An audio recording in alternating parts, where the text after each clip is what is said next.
Welcome back to DevOps Genius Zone.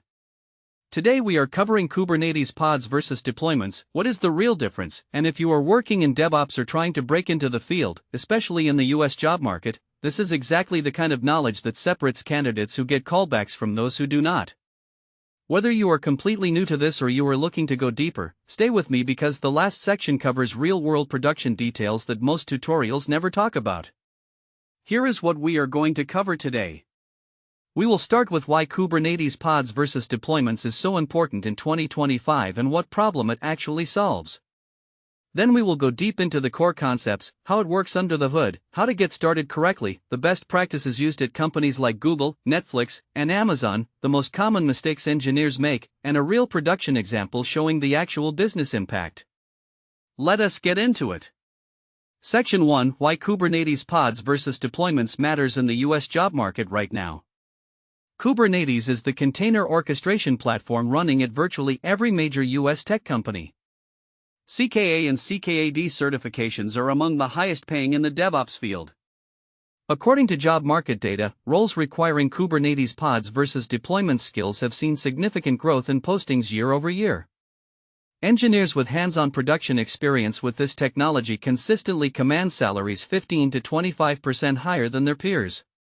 If you are targeting roles at US tech companies, FAANG, startups, or enterprises, this is not optional knowledge anymore. It is table stakes. And if you already have some experience with it, this video is going to help you understand it the way a senior engineer does, which is exactly what US hiring managers are screening for. Section 2: The core concept explained simply. At its heart, Kubernetes pods versus deployments exists to solve a specific problem: how do you build and operate software systems that are fast, reliable, and consistent at scale? The traditional approach relied on manual work, tribal knowledge, and heroics from individual engineers. That approach breaks down as teams grow and systems become more complex. The key mental model is desired state management. Instead of telling your system what steps to take, you declare what you want the end state to look like. The tooling figures out how to get there. This declarative approach is fundamentally more scalable and more reliable than manual step-by-step processes.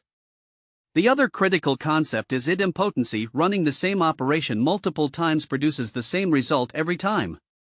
This is what makes automation trustworthy. You can run your pipeline 100 times and get a consistent, predictable outcome. This is what enables the continuous delivery practices that US tech companies depend on. Section 3: How it works under the hood. Understanding the internals of Kubernetes pods versus deployments is what separates engineers who can follow a tutorial from engineers who can diagnose issues, make architectural decisions, and lead technical discussions with confidence. When you interact with Kubernetes pods versus deployments, there is a control layer that receives your instructions, validates them, computes the difference between the current state and your desired state, and then executes the operations needed to close that gap. This reconciliation loop runs continuously. If the system drifts from the desired state due to a failure, a manual change, or an unexpected event, it automatically corrects itself. The data flow is: you define the desired state, the controller reads the current state, calculates the delta, applies the necessary changes, and reports back. This feedback loop is what makes the system self-healing and observable. When something goes wrong in production, this mental model tells you exactly where to look to diagnose the issue quickly.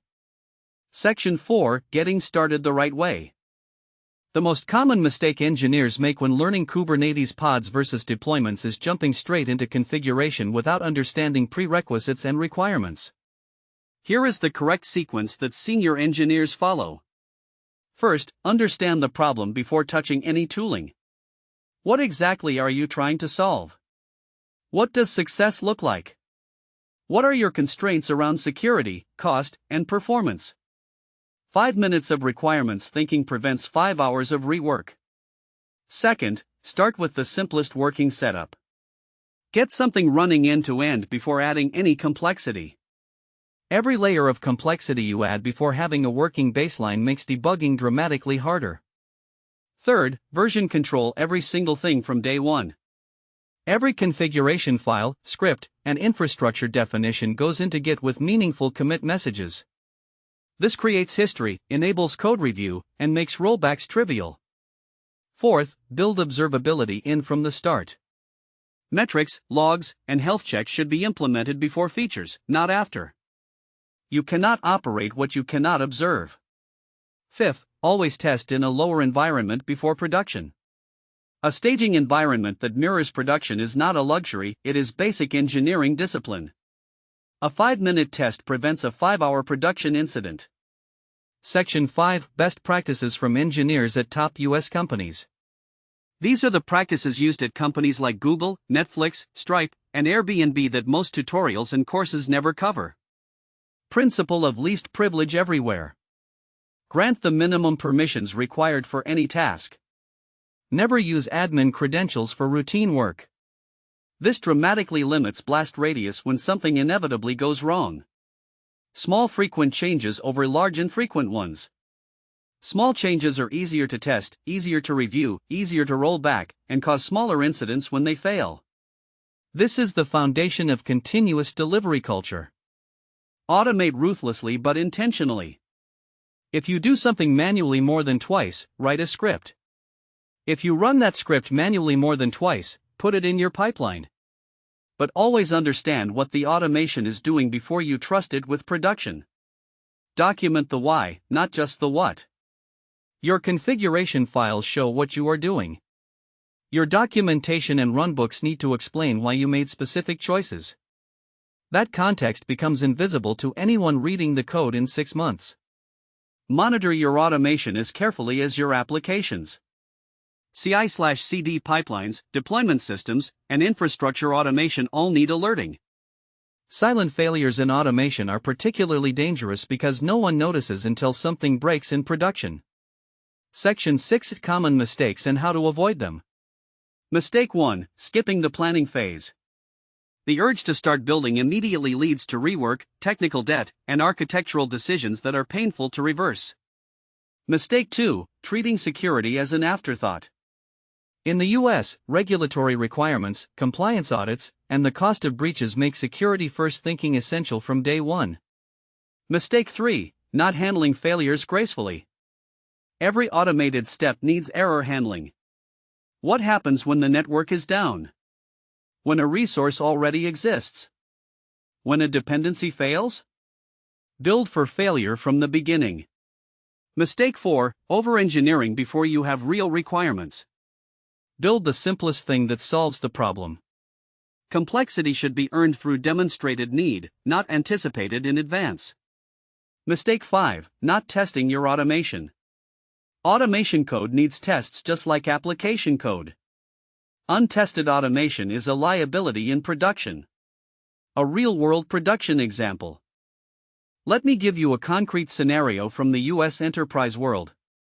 A company with 15 microservices was spending 4 hours per week on manual deployments, experiencing environment inconsistencies between development and production, and losing an average of 45 minutes per incident trying to determine which change caused the problem.